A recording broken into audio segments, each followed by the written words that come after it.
Ce journal vous est proposé par AM/FM. Abonnez-vous massivement et surtout n'oubliez pas de cliquer la cloche de notification pour suivre toutes nos vidéos sur la chaîne YouTube AM/FM.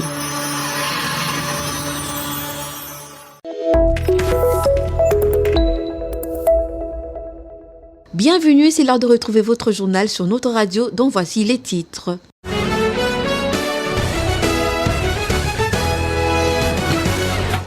Dans le cadre de l'éveil patriotique, la ministre en charge de l'enseignement supérieur et universitaire, Marie-Thérèse Sombo, a organisé ce lundi 14 avril un grand colloque national sur la souveraineté et l'intégrité territoriale de la RDC à l'amphithéâtre de l'université de Lubumbashi. Les détails dans un instant. Et puis, l'atelier de validation technique du document de politique nationale de la formation continue des enseignants du secondaire en RDC a eu lieu ce samedi 12 avril au Venus Village à Kinshasa, atelier organisé par le ministère de l'Éducation nationale et Nouvelle Citoyenneté avec l'appui du projet PAF. A tout de suite pour les détails. C'est tout pour les titres. Encore une fois, bienvenue à tous.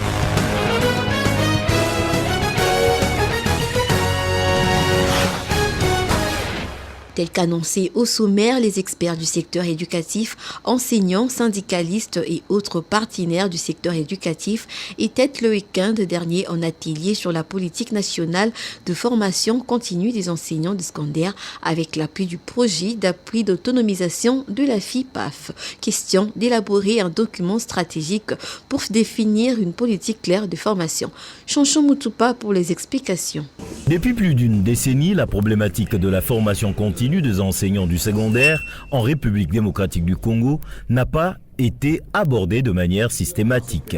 Afin de répondre aux besoins de renforcer les compétences des enseignants, le ministère bénéficie de l'appui du projet PAF pour redynamiser les activités de la formation continue au niveau secondaire, notamment par la redynamisation des cellules de base, des réseaux d'écoles de proximité, ainsi que l'intégration du numérique à travers les centres de ressources éducatives.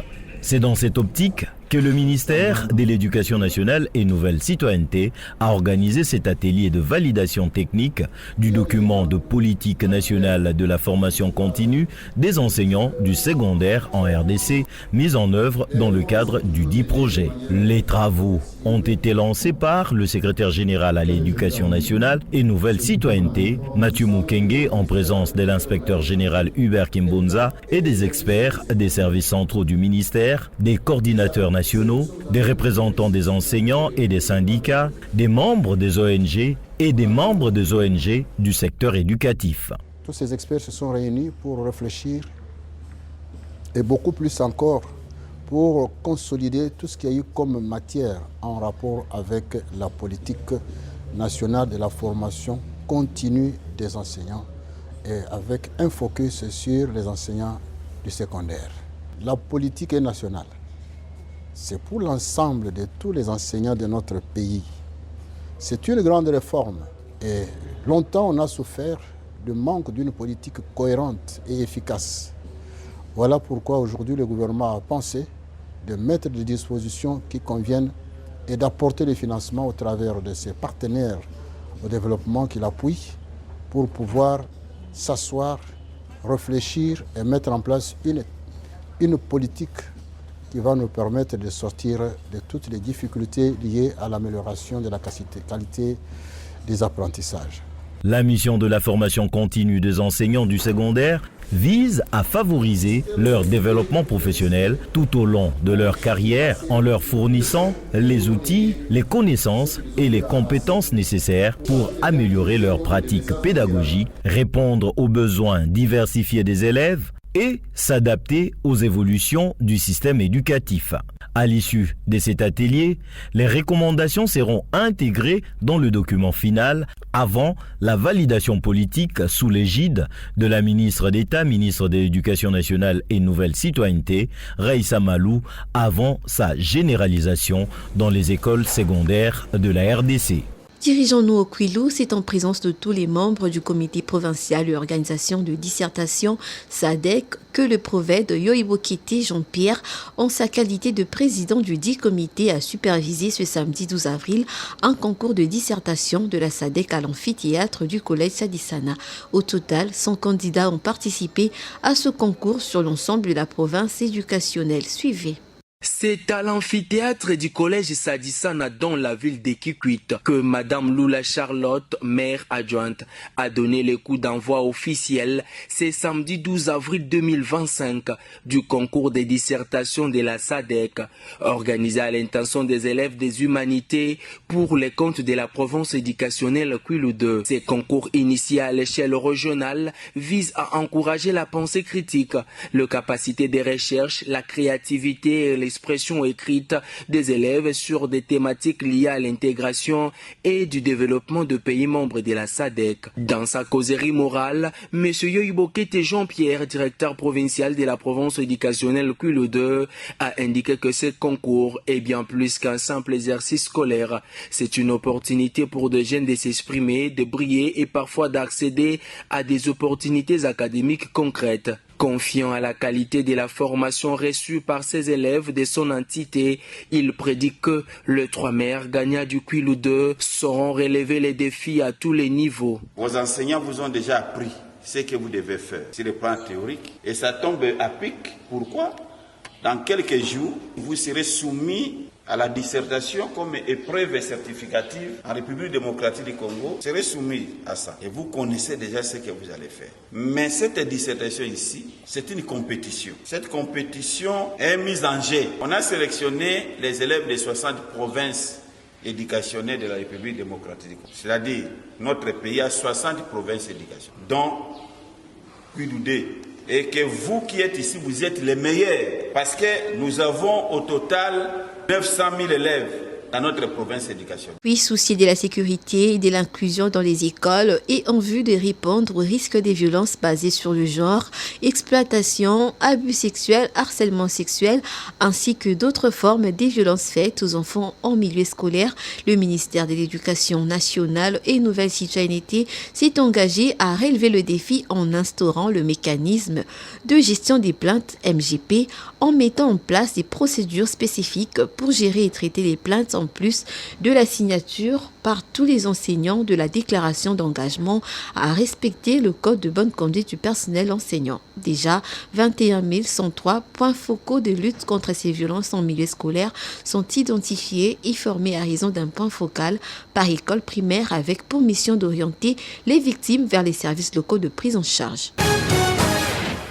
Dans son communiqué de presse du 11 avril dernier, l'organisation Young Men Action for Education, IMAE, exprime une profonde préoccupation face aux perturbations en cours dans l'éducation dans l'Est de la République démocratique du Congo, en particulier dans les régions du Nord et du Sud Kivu. Bienfait Idumbo nous en fait le point.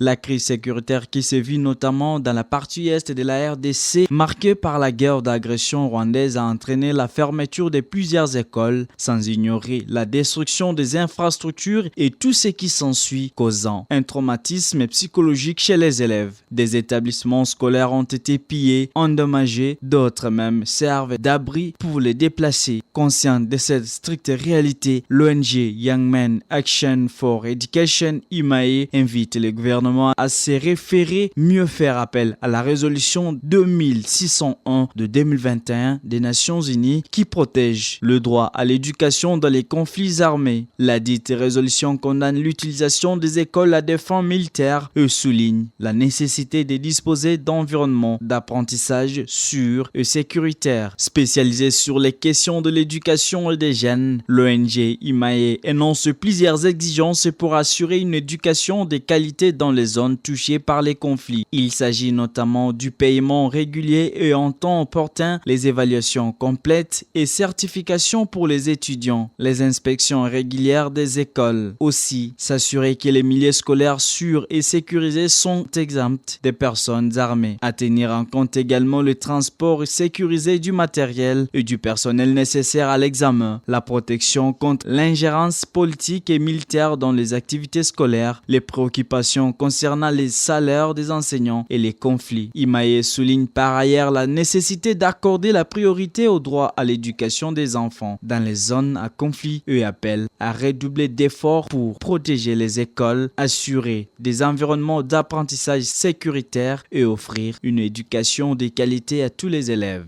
Priorité à l'éducation. Prenons la question aux écoliers. Quelle est la devise de la RDC? Les élèves répondent au micro de notre radio. La devise de notre pays s'appelle justice, paix, travail. La devise du Congo, c'est le travail et la discipline. La devise de notre pays, c'est la justice, la paix et travail. La devise de notre pays est justice, paix, travail. Justice, paix, travail est la devise de notre pays. Priorité à l'éducation.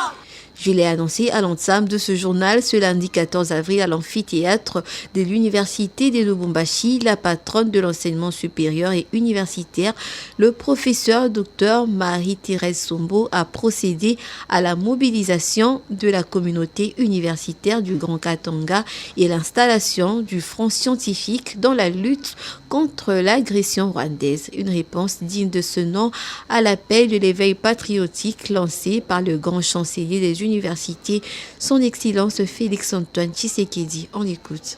J'ai organisé un grand colloque national où j'ai appelé le ministère à faire face à cette agression. Donc nous avons constitué un front scientifique et je suis venu dans ce cadre-là un peu pour booster le front scientifique du Grand Katanga. Je viens un peu organiser ce front-là, le front scientifique qui constitue une pépinière du front populaire qui peut constituer la main-d'œuvre pour le front militaire. En culture, pour finir, une exposition unique célébrant l'héritage de Papa Wemba se tiendra à Kinshasa du 24 avril au 11 mai prochain au Musée national de la RDC. Cet événement mettra en lumière des trophées, photos inédites, habits et autres objets personnels de la star ainsi que des vidéos rares qui permettront aux visiteurs de plonger dans l'univers artistique de l'icône de la rumba. C'est tout pour cette session. À présent, le rappel des titres.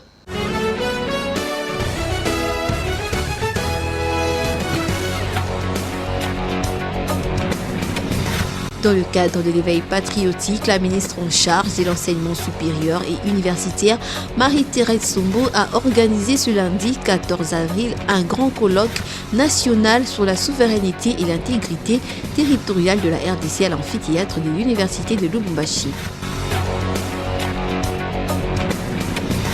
Et puis l'atelier de validation technique du document de politique nationale de la formation continue des enseignants du secondaire en RDC a eu lieu ce samedi 12 avril au Venus Village à Kinshasa, atelier organisé par le ministère de l'Éducation nationale et Nouvelle Citoyenneté avec l'appui du projet PAF.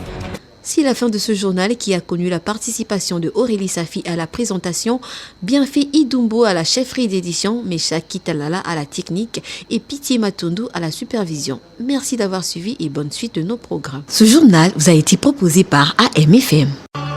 Abonnez-vous massivement et surtout n'oubliez pas de cliquer la cloche de notification pour suivre toutes nos vidéos sur la chaîne YouTube AMFM.